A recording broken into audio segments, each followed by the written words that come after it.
Yeah, that's right. This is the hardcore icon, the Sandman. And if you want to be hardcore like me, you want to be extreme like me, well, then you better listen to Reliving Extreme podcast, hosted by Aaron and Nate Maxson and Chad Austin. Pay your bill, Tommy Cairo.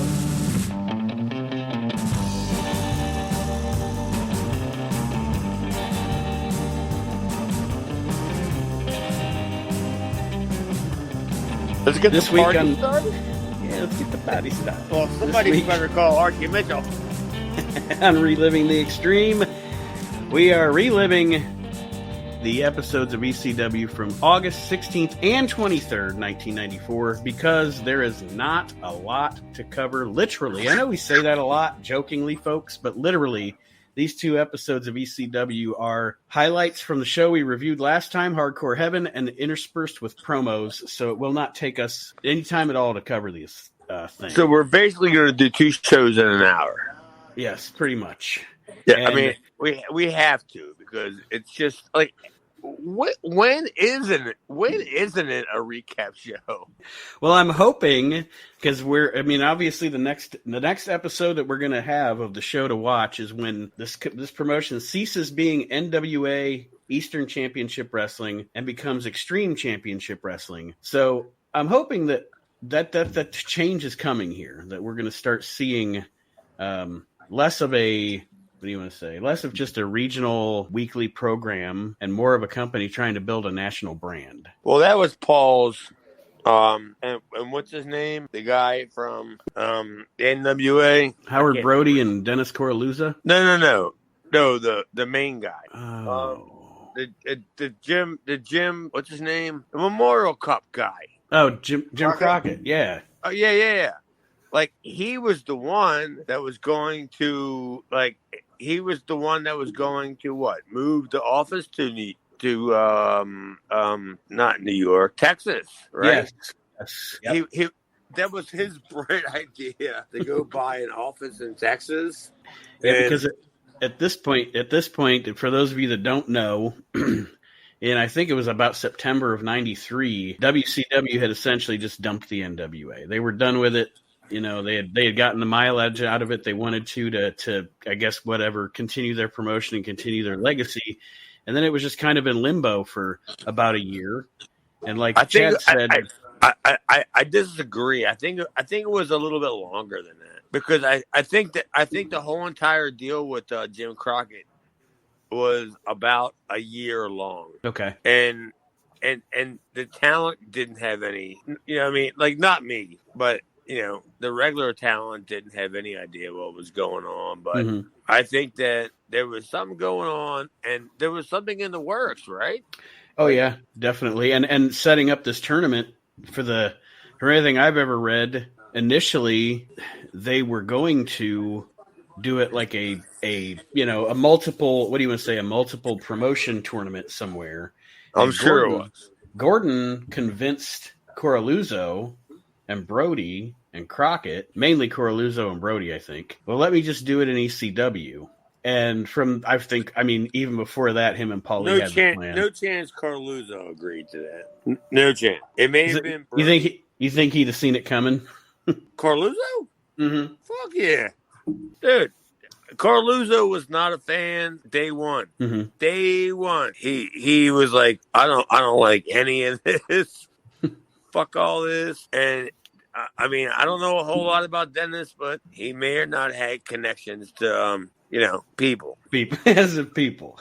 Yeah, I'm not going to go any more into detail about what Coraluzzo had. People always say he's like the Tony Soprano of pro wrestling. He knew people.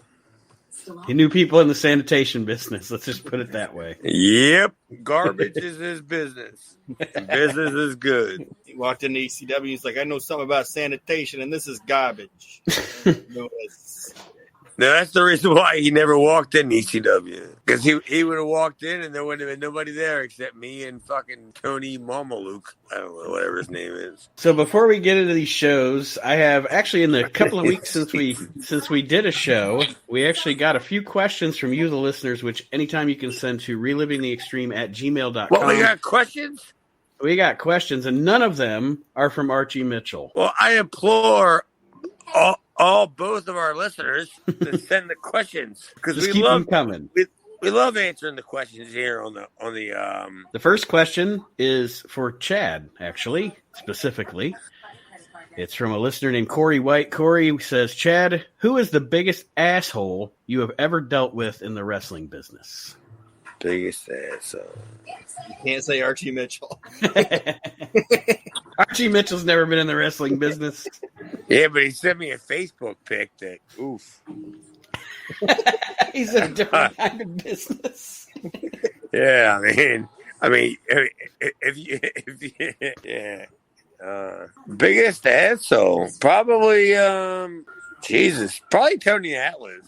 Really? Because I wasn't a big fan of feet. He was trying to get with my girl, and he was trying to lick her feet, or I don't know what he was trying to do with her feet. But I was like, dude, clearly I can't beat you up, but I gotta punch you in the face. God damn you, Mr. USA. Yeah, I don't give a shit how much money you drew with Kevin Sullivan in 1980, but tell my girlfriend that you want to get rid of me and you want to lick her feet. Like I have to punch you. Like I don't give a shit what the consequences are, but as a man, right? It's implied. Yes, it's implied. It's in the contract. Yeah. I gotta stand up for myself. I can't stay there and not defend myself.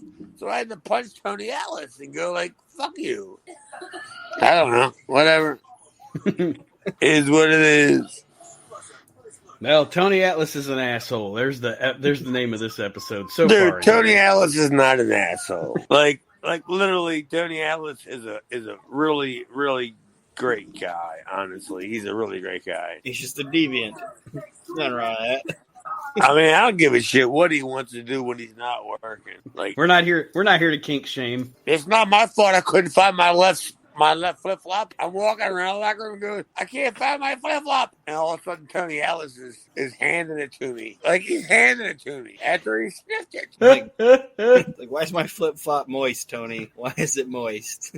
Yeah, I mean, how bad could my flip flop smell that I just drove 80 miles or whatever? I mean, like, it's not like I've been wearing it for a week. I've been wearing it for like an hour and a half. And all of a sudden I catch you over there. I saw you. Don't think I didn't catch you. You're over there. You're sniffing. You're wondering, I come back from my match. He's going to ask me who I worked. Oh, who did you work? All of a sudden he's going to be sniffing his back. And then it's a whole goddamn fucking circle. Like, yeah, that fucking guy.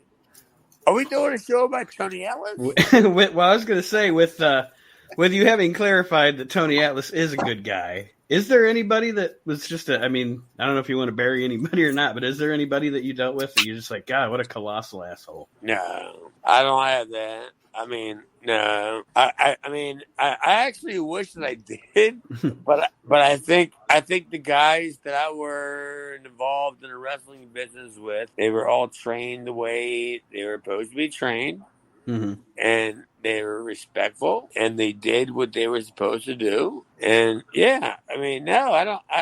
I mean, it would take a while for me to come up with somebody to say, this guy is somebody I didn't like. You know what I mean? Right. Yeah, I was going to say probably you had people that did asshole things in the moment or whatever, like when you talked about the match with Jimmy Snuka. Asshole moments, but maybe not an asshole in general, I assume. Oh, I could make up names like Jimmy Star. Matter of fact, I don't even remember his name, and he's not even going to get it fucking. I used to use his name every show that I used to do a podcast on because I thought he was a jobber. And Mark Starr? No, I can't remember his name. Okay. The next question that we have here is from James, and James asks, what wrestlers were never in ECW that you would have liked to seen in that promotion? Is that for me or for you, Aaron? I think that's for kind of in general, so whoever wants to answer. Well, that's a good question, I guess. I'll let Aaron go first, because I already have my answer. Come on, Aaron! I'm thinking! What do you mean you think? It's a podcast. You can't just sit there. Meng, Haku. I think Haku would have been fantastic in ECW. As a faction? No, I think he would have been fantastic if Haku would have been in ECW. Wasn't the question a faction? No. Just what wrestler or wrestlers were never in the promotion that you would have liked to seen appear in ECW? Oh, okay. Haku. Oh my God. Oh my Jesus. Could you imagine Haku? And they just say, "Go out there and do whatever you want, buddy." Haku and Spike. Like, I mean, wouldn't that be the obvious booking? Haku and Spike. I mean, or Haku and Mikey. Well, either way, and then you end up with, come on, I'll give you guys creative control. At the end of the day, who would you book them with? Come on, one of you guys. Well, I mean, go ahead, Aaron. No, go ahead. Say what you're going to say. I was going to say, I mean, somebody that he's going to go toe-to-toe with, not just squash, maybe Taz or Sabu. I was going to say Sabu. It's Taz. You have fucking Haku just demolish everybody, and then eventually, what does ECW do? Are they still doing the fucking lights out shit? Oh yeah, they do that up until the end, I think. I mean, all right, whether on purpose or not. Like the end of the show was lights out, and they were like, "It ain't coming back on." like the last show. I just see the only lights I see are Paulie's tail lights. All right, I can't even make this segment serious at this point. But the lights go out, dude. Haku against Taz to me would be like just the fact them two fucking knuckleheads standing against each other. Mm-hmm. Like the crowd. I mean, would the crowd go banana? Oh yeah, no shit. Because everybody thought Taz was a badass. That's what I was gonna say. As much as the ECW crowd loves Taz, and then as much as everybody loves Haku and knows he's a badass. Yeah. Like, Taz will fucking beat the shit out of that little midget. Yeah. I mean, yeah, that's kind of like, that's kind of a dream match I would love to see in ECW. And, I don't know. Thinking of him fighting Sabu, I was just thinking of, like, Sabu's, like, insane. He does all this crazy shit and everything. I'm just thinking about, like, the first time Sabu would try to, like, leap at Haku and he just swats him out of the fucking air. And like, dear Lord.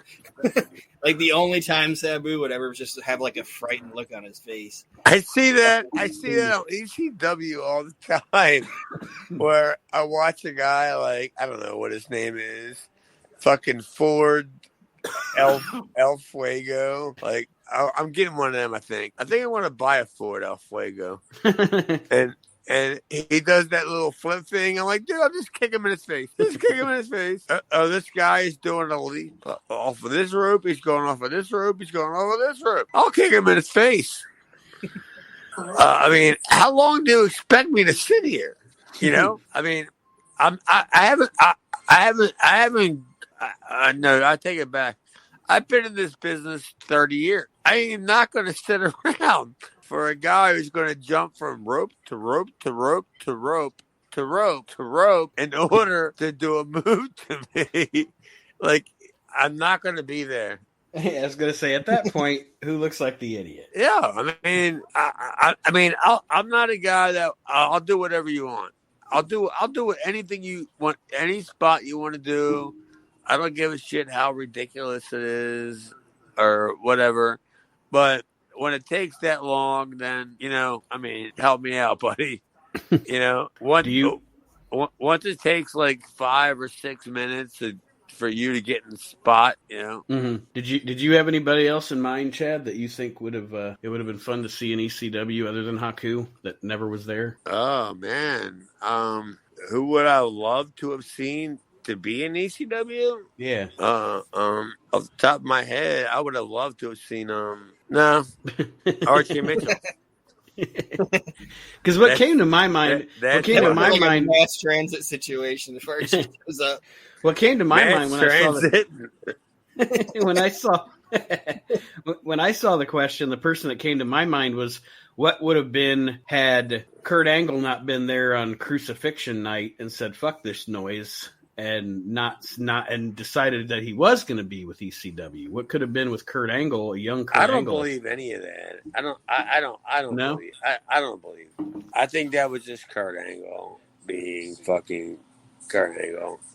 You know, Mm-hmm. I mean, I just think that it was bullshit. Who gives a fuck? What do you give a shit? You know what I mean? Yeah. I mean, what do they do? They crucified the Sandman? Yeah, Sandman. So shut up. Right? I mean, at the end of the day, you're fucking going home. Big fucking deal. My favorite thing out of that whole thing is Raven. When they told him, well, it's like you didn't crucify him, you didn't strap him to the Star of David. He's like, well, fuck no, he would have rolled away. Like, yeah, I mean, that's the reason why I didn't strap to the Star of David. He's gonna roll on.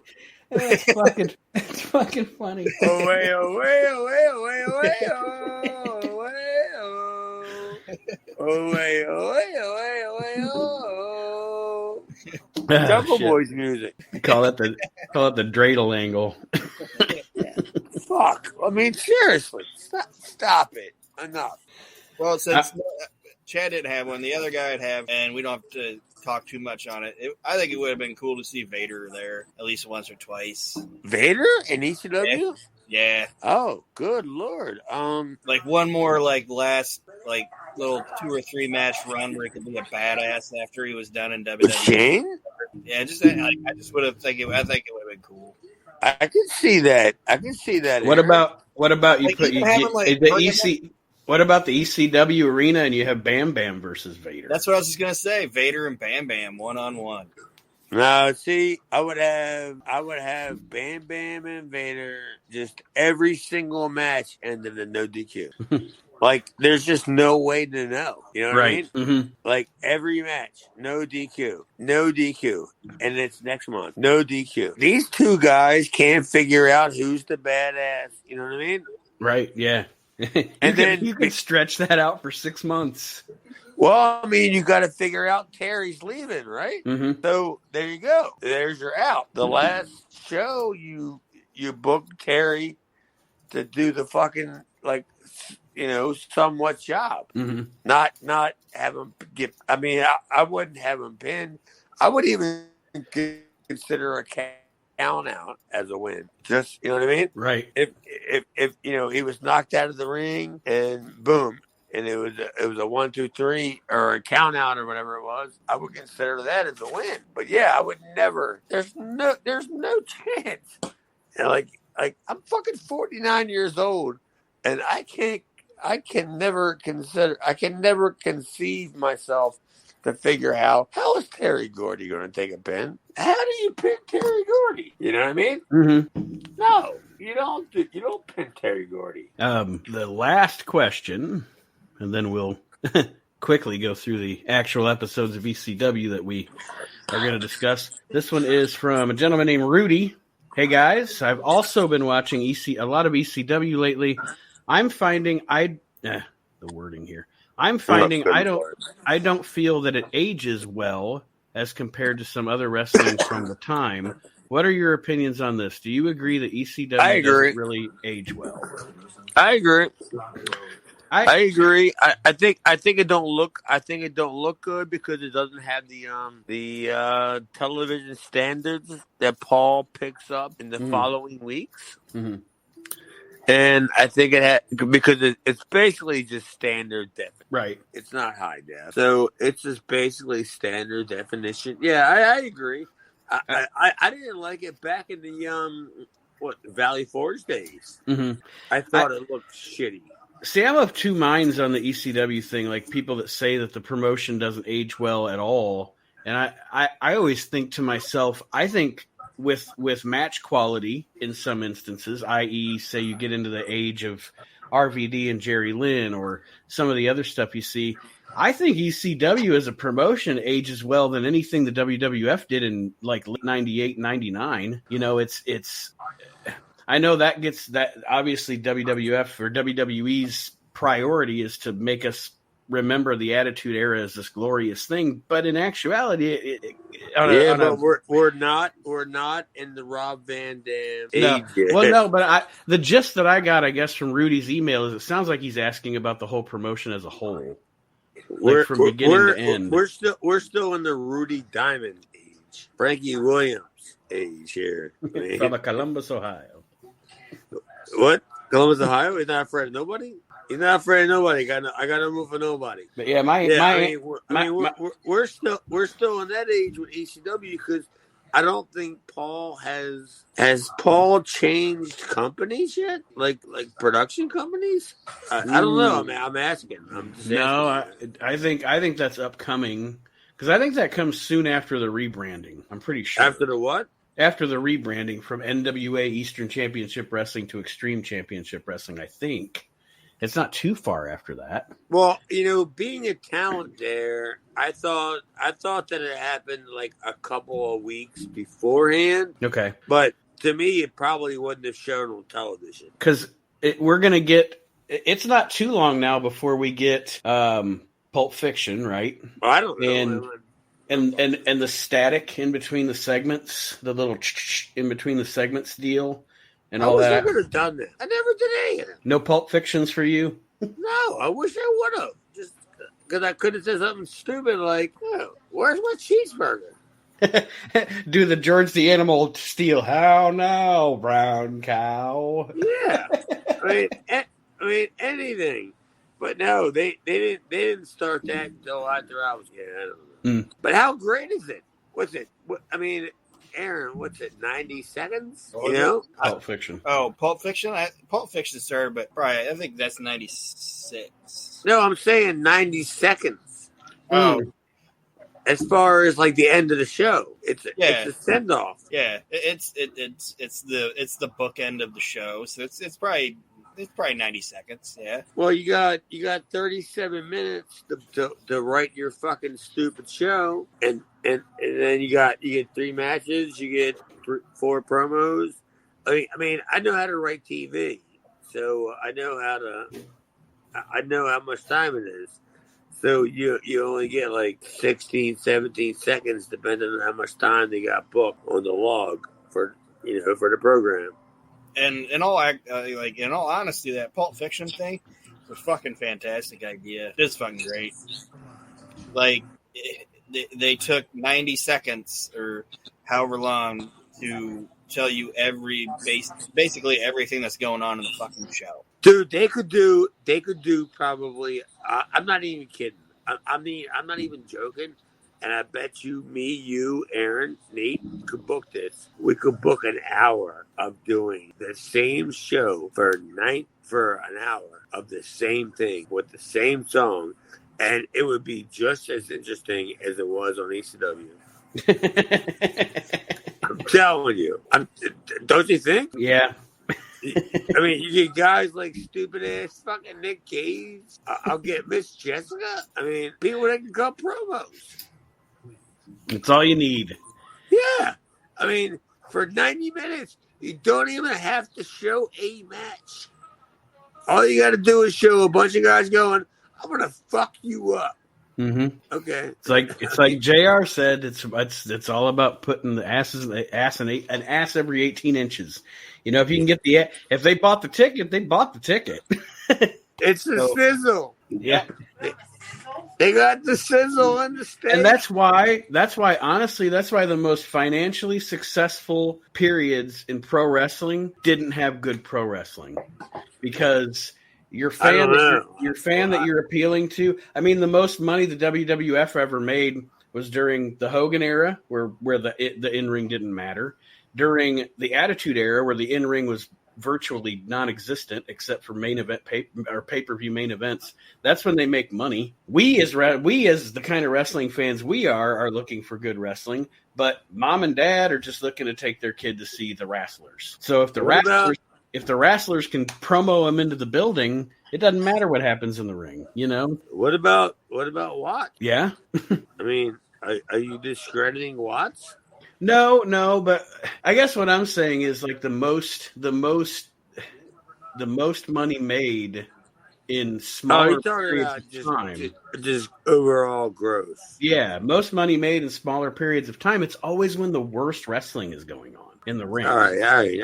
I'll accept that. I guess I agree with that. And like I said, for a guy like you or me or Aaron, we're like, well, what the fuck? Like Bill Watts made like $1 billion in the door. You know what I mean?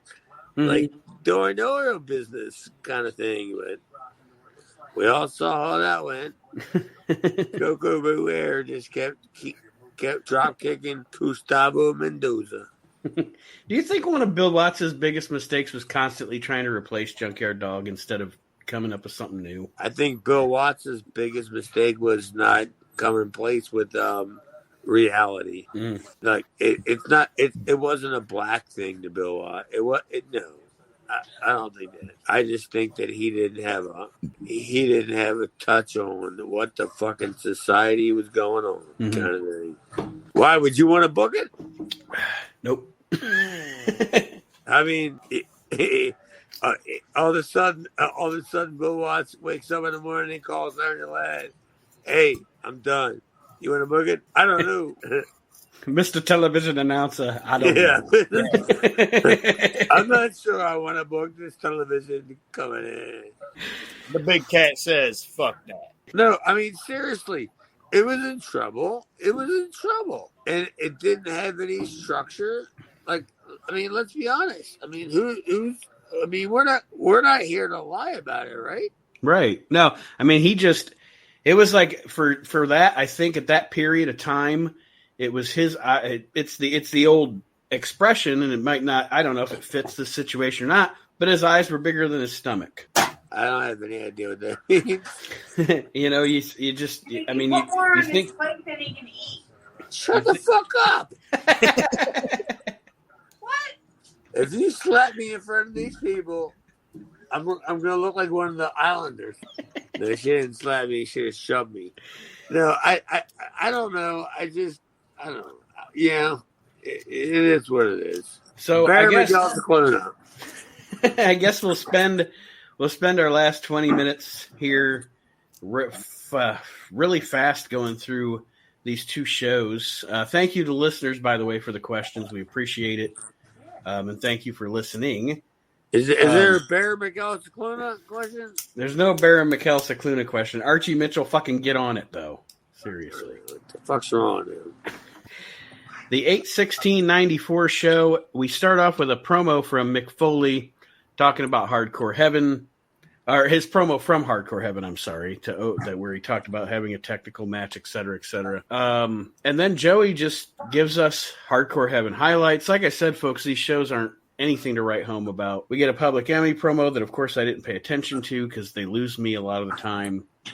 Now, the Terry Funk and Cactus Jack promo that we get next. I love Terry and Jack just sitting next to each other. You know, essentially shooting the shit. Yeah, but why is Terry Funk talking about his cousin Thornton from Indiana getting his legs blown off in Vietnam? It's fantastic, Aaron. Why It's is he talking about fantastic. it? Because he's Terry Funk. It doesn't have to make sense. Yeah, that's right. Okay. What are you talking about? His cousin. Cousin Thornton Funk got his legs blown off I love it. in Vietnam. In Vietnam. Come on, dude. There's like 35 funks in this business. And all of a sudden, now there's a guy who had his foot shot off. like fucking Cotton Hill. He's got no shins. Yeah. I mean, how many funks are there? Go funk yourself. He won't kill a Nazi? Thornton Funk ain't got no legs. Dory fucking got no legs? Not Terry Funk. Did somebody tell Marty? Because Marty don't know. Tomorrow it's got to be at a signing at a fucking diner. With, what the fuck's his name? The guy that wrestles in fucking Florida. You got to go to a breakfast with him. It's Marty and Dory Newley. Hey, like Dory, Marty's gonna say, "Hey, Dory, don't forget your legs." Keep swimming, Dory. Yeah, I mean, like, Oh, there is a. Let me see. I am really just breezing through this, but they were well, talking we're about going to hell, guys. You know the that. that's I had my ticket. I had my ticket punched a long time ago. I came to peace with it. They're talking about the NWA Championship Tournament, of course, that we referenced earlier in the show, coming up August 27th. We all know what's going to happen with that, which we will get into next week. The names they hyped were Shane Douglas, Chris Benoit, 911, No, run. Yes, 911, Dean Malenko, Taz, and Too Cold Scorpio. That's who they've talked about so far. And we do have the brackets coming up later, I think. I think I have those written down. There is actually a Jason interview here, because Jason, of course, at Hardcore Heaven, they show the highlights of him winning the TV title from Mikey, which we talked about was a fucked up finish. And Chad, you make an appearance here. That's right. To come in and dump the champagne or whatever it was over the head of Jason as he celebrates his TV title win. I have no idea I even worked there. I mean, I don't remember any of this whatsoever because I have no idea I even worked there. Yeah, I mean, I saw it and I was like, yeah, look at me. Look at me. Yeah. Dumping champagne on this fucking idiot. That's right. Yeah, I was like, dude, like, when am I leaving? You know, like, I thought I quit like months ago. But apparently I'm still, I don't know. I don't fucking know, Aaron. Your show. Jason also implies that Joey Styles wants to get it on with him. Yes, he does. That was kind of weird. It was a weird thing. Well, Joey Styles, it's weird because Paul was always in Joey's ear, and he would always tell you when it was time for somebody to go, or you know what I mean. Mm-hmm. That's what I knew it was time for me to go. The next thing here is whatever that sound was time for me to go. There's a promo, that's what we call it, that Paul E cuts on the NWA tournament talking about essentially there aren't any real men out there to be the NWA champion anymore. And then they end the show with a promo from Shane Douglas where he references Hulk Hogan, he references Ric Flair, he references Dusty Rhodes, and he really turns up the whatever you want to say on Flair in this promo. Like, he's really attacking Flair hardcore here. And that's the end of the show. I mean, do you guys have any comments on any of that? Well, this is, I think, the first time he called him Dick Flair. Yeah. And then he said that Dusty Rhodes wears a bra. I didn't even catch that. Yeah. And at this point, and it seems like we may or may not have lost Chad Austin here. We're going to try to get him back on. But like I said, guys, there isn't a lot to discuss, a lot more to discuss here anyway. But we do go into the August 23rd, 1994 show. That starts off with they show us the Sandman and Tommy Dreamer from Hardcore Heaven. What I liked about the promo after this was woman, she's taught her and Sandman are talking about Dreamer kissing her. She says something about they've pretty much moved the Tommy Cairo thing with Peaches to Tommy Dreamer. You notice that? Oh yeah. But I love the fact I loved the fact that woman said, "I'm gonna keep bitching till this is fixed." I thought that was great. Like, I'm just gonna keep bitching. Sandman's like, "Are you seeing what I'm dealing with now? Like, we got this all day over here. She will shut the fuck up because of what you're doing." And she's like, I'm gonna keep bitching until this is fixed.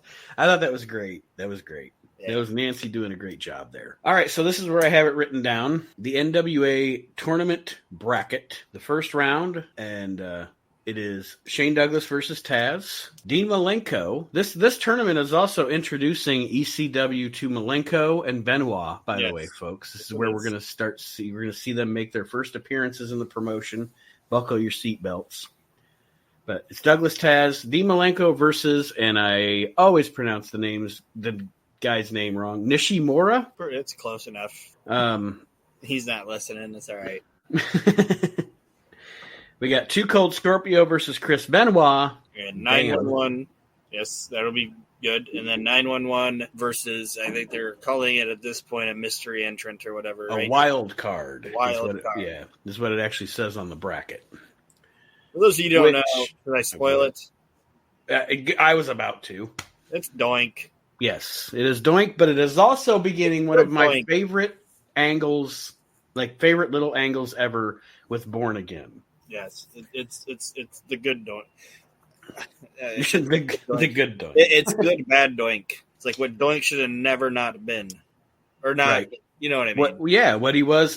What he felt like from the beginning in the WWF, and then they screwed it up. Yes. But yeah, that's what's coming. Born Again, Matt Bourne doing that gimmick. That's exciting because and that's why I said I was pretty sure last time we did a show that Mr. Hughes was finishing up because Matt Bourne is going to be with Shane Douglas after this. Yeah. There is a promo here after this with Dean Malenko talking about the tournament. Now, here's what I wrote. It was a good, serious promo, but it was too long. Oh, I put Dean Malenko, I respect you, but shut the fuck up. Yes, yeah, exactly. Like, it wasn't good. It wasn't a good promo. See, I didn't mind it when it started. Like, when he first started, that's what I'm saying. Like, it started out as, It was bad. All the way around. But yeah, it went about here. There's one point where he says, I'm the Rocky Balboa now. Like, Dean Malenko isn't a promo guy, and they should have realized it. Right. But yeah, anyway, you have the Dean Malenko promo talking about the NWA tournament. Then we get a video on Taz featuring him, essentially the torch being passed to him by Jimmy Snuka as the new Barefoot Savage in professional wrestling, I guess. And they recap the stuff with the Pit Bulls. I don't have a lot there. Too Cold Scorpio promo with video clips.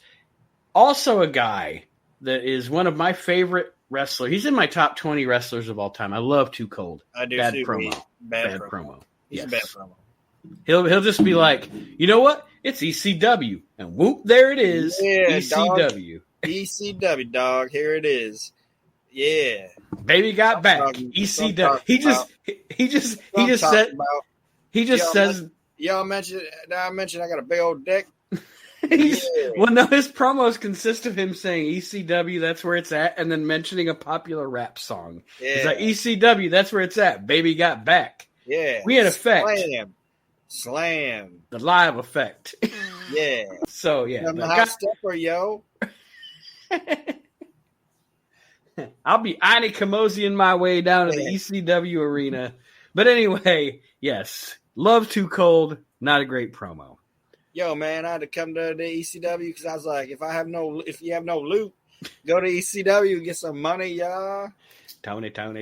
All right. They show us highlights or lowlights or whatever you want to call them of 911 and Mr. Hughes from Hardcore Heaven. Like, yo, woman, all I want to do is I'm a zoom, and you boom, boom. And then she said, I got a man. And I was like, what's your man got to do with me? All right. Her name was Kay. And I said, all right, let's be positive, Kay. Yes, let's be positive. All right. Anyway, then we see the highlights, lowlights, whatever you want to call them, of 911 and Mr. Hughes from Hardcore Heaven. And Paulie Dangerously then cuts a promo talking about the participants of the tournament and the upcoming tag title match at the show, which is advertised to be Terry Funk and Cactus Jack against the Public Enemy. That's another twist. That's not who's going to be challenging them for the tag team titles, but we will get to that next week, of course. Shane Douglas's promos are great when he decides not to talk about Bret Hart and Ric Flair and Hulk Hogan. Yeah. He's so heavy-handed with that shit sometimes. It gets old. And I understand this is 94. That stuff's never been done before. He's kind of doing something, again, that hasn't been done. And obviously he wants to eat that up and create a persona. I get it. But when he just does a serious promo about, in this crazy-ass wrestling promotion, I'm the wrestler, I'm the best wrestler in this promotion. I'm the lead dog as far as bell-to-bell competition goes. He's great. Yeah, and to me, and I understand like wanting to get people talking about it and stuff, but that's the thing that I always kind of agreed with Vince. And they kind of went away with it in the Attitude Era because Vince Russo started writing shit and everything. I loved when I think Vince McMahon's opinion or ideology of we're the only wrestling company in the world. Well, no, you're not, Vince. There's all kinds of other companies. Shut up. We're the only wrestling company around. Mm-hmm. I'm not going to talk about other companies because why would I want to promote them? Right. You know what I mean? Yep. And the greatest example of Vince McMahon being right in that situation is, That'll- that was the butts in seats. That's exactly what I was going to say. Butts in seats. So if you're the lead dog, just shut the fuck up. Mm-hmm. And if you're not, just shut the fuck. Like, if you're the lead dog, shut the fuck up and just enjoy it. And if you're not the lead dog, don't piss off the lead dog because he's gonna fucking come back and get you. Right. Because he's the lead fucking dog for a reason. Yep. Like, that's just how I think of it. Yes. And I agree. It's like, okay, Shane, cut a promo. Okay, well, you just cut a minute and a half promo, and you only talked about our show for like 20 seconds of it. But the rest of it was about Hulk Hogan, Ric Flair, Dusty Rhodes, and Bret Hart. Yeah. Pointless. Oh, I wholeheartedly agree. Yes. The next thing is a really good promo from Cactus Jack. And one of the things that I'm the most excited about that we've gotten into now watching ECW is I get to watch Cactus Jack ECW promos because they're from the beginning of his run to the end of his run. Jack cuts probably next to my, Aaron knows how I am, probably next to some Dusty Rhodes promos. The Cactus Jack promos in ECW are my favorite promos of all time. Well, it's because he was allowed to be he was allowed to be himself. Like, he wasn't like, I know when Vince got him or whatever, and he did the shit with Jim Ross and all that, and Vince was like, "Wow, look at him," Like, that was good stuff, but it was still WWF right stuff. Like, it was still somebody approving or whatever he was saying. You know what I mean? Mm-hmm. But in ECW, it was just, hey, Mick, I'm assuming, just go say your shit. I don't think Paulie, and we'll get there eventually, I don't think Paulie was like, hey, take your kids to the amusement park and get on the slowest carousel there is or whatever. Right. Go, this is extreme. Like, he wasn't telling him to do that. That just, Mick took his kids to Circus or Christmas or wherever the fuck he went and did it. And came back and said, look at this shit. You know what I mean? Yes. Kind of like, it's why Raven was best Raven in ECW, because it was just Scott Levy being Scott Levy. Right. Well, in this promo, Jack talks about his first pay-per-view against Norman, the lunatic. Yes. And how he was invited to Ric Flair's party. Birthday party. His birthday party. And essentially, the punchline here is... He met Terry Funk. Yes. And they were like, Terry Funk, this is Cactus Jack. And Terry Funk was like, I know Cactus Jack. I don't see shit in him. I don't see shit in him. Wink at him. Yes. So, but yeah, then he talks about Public Enemy because, again, we're building toward Jack and Terry versus the Public Enemy at the NWA tournament show. And hold on, sorry. Oh, you're all right. I'm going to try to figure out how I want to say this. Is there a better, like, non-related, like, father-son type relationship than Mick Foley and Terry Funk? No. I know. I mean, I'm sure there's shit outside of the ring, or I don't want to say outside of the ring, like shit before them. You know what I mean?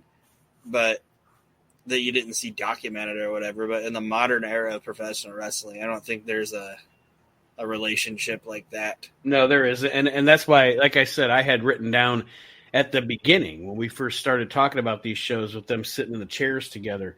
I love to watch Terry and Jack enjoy each other's company. Yeah. And I don't know. It's I think it's because they've never fallen out of friendship. Mm-hmm. You know what I mean? Like, you always hear like, oh, Larry Zbyszko and Bruno Sammartino, that was like a father-son type thing. But then the Heat money fucked it up or whatever. You know what I mean? Right. Bruno even fucking had a feud with his own, like a legit falling out with his own kid. Own son, yes. Like, Mick still goes and seeks out Terry and takes pictures. Yeah. I didn't know if I was overthinking something that I couldn't think of, but it's like I can't think of two guys that just had that I like on whatever. You know what I mean? I know. Yeah, I absolutely enjoy it. They are fantastic together, as they will be intertwined. And essentially, that's it, right? Yeah, they recap the chair storm, and then the Public Enemy cuts a shitty promo. That's how it goes off the air. Well, there you go. And we apologize for everybody for losing Chad. He said he was having some storms in his area earlier, so maybe he lost his connection. But, I mean, frankly, we heard him for the good part of the show, right? Yeah, we got an hour out of it, so we appreciate people asking questions, because if not, it wouldn't have happened. Yes, not this week. But on the promising side, next week, shit explodes. Yep. There's 2 very iconic ECW moments in one show, so look forward to that. Absolutely. Aaron, anything you want to say as parting words for our listeners this week before we sign off? Nope. Like I said, just thanks for thanks for asking the questions. And if you want to watch the show ahead of time that we're going to be talking about, it's August 30th, 1994. It's on the Cock. I tried to find the tournament, and I can't find the actual tournament. I can't find it anywhere. I couldn't find it either. The only one I could find was the one Candido wins. Yeah, and we already talked about that on We Can't Wrestle. So that's like I said, guys. If you want to watch the show before we listen to us review it, that's what you want to do. August 30th, 1994. Absolutely, and I want to thank everybody for listening. And just to do this before we sign off, I want to encourage everybody, if you have not yet, to join our Facebook group, Reliving the Extreme, or listen to our other shows here on the WrestleNet Radio Podcast Network, like the We Can't Wrestle podcast, especially. And also, send your questions in. It's cool to get the questions. We got 3 of them this week. I was very happy to see that. relivingtheextreme@gmail.com. And that being said, I want to thank Chad Austin, of course, and my brother Aaron for joining me again this week. And we will see everybody next week as we continue Reliving the Extreme. Have a good week, everybody.